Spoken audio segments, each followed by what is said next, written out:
યુવાઓના સ્વાસ્થ્યના હિતમાં રાજ્યમાં રોલિંગ પેપર, સ્મોકિંગ કોન અને પરફેક્ટ રોલના વેચાણ અને વિતરણ અને હેરાફેરી પર રાજ્યના ગૃહ વિભાગે પ્રતિબંધ જાહેર કર્યો છે. રાજ્યના તમામ પાન પાર્લર, ચાની દુકાનો અને છૂટક કરિયાણાની દુકાનોમાં આ પ્રકારની ચીજવસ્તુનું વેચાણમાં સંપૂર્ણપણે બંધ કરવાનું રહેશે. આ રોલિંગ પેપર અને સ્મોકિંગ કોનમાં ટાઇટેનિયમ ઓક્સાઇડ, પોટેશિયમ નાઇટ્રેટ,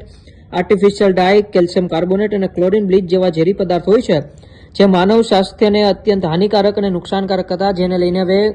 ગૃહ વિભાગ રાજ્યનું એક્શન મોડમાં આવ્યું છે અને રાજ્યના ગૃહ વિભાગે આ ગોગો પેપર અને આવા સ્મોકિંગ રોલના વેચાણ અને હેરાફેરી પર સંપૂર્ણ રીતે પ્રતિબંધ દર્શાવ્યો છે. રાજ્યના ગૃહ વિભાગે કેટલાક યુવાઓ દ્વારા કરવામાં આવતા નશાને રોકવા માટે એક મહત્વપૂર્ણ અને તત્કાલિક નિર્ણય લીધો છે. યુવાઓ દ્વારા અલગ અલગ પ્રકારના નશાયુક્ત માદક પદાર્થોના સેવિંગ માટે રોલિંગ પેપર, ગોગો સ્મોકિંગ કોન અને પરફેક્ટ રોલ જેવી વસ્તુનો ઉપયોગ કરવામાં આવતો હતો, જેને લઈને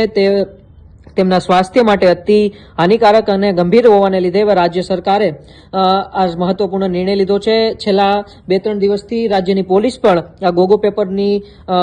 સંપૂર્ણ રીતે પ્રતિબંધ કરવા અને બંધ કરાવવા માટે કવાયતો તેજ કરી હતી અને આજે રાજ્યનું ગૃહ વિભાગ હવે એક્શન મોડમાં આવ્યું છે અને રાજ્યના ગૃહ વિભાગે આ પ્રતિબંધ જાહેર કર્યો છે અને આ જાહેરનામા ગૃહ વિભાગે એક જાહેરનામું પણ બહાર પાડ્યું છે અને જાહેરનામાની અંદર રાજ્યના તમામ પાન પાર્લર, ચાની દુકાનો અને છૂટક કરિયાણાની દુકાનોમાં આ પ્રકારની ચીજવસ્તુઓનું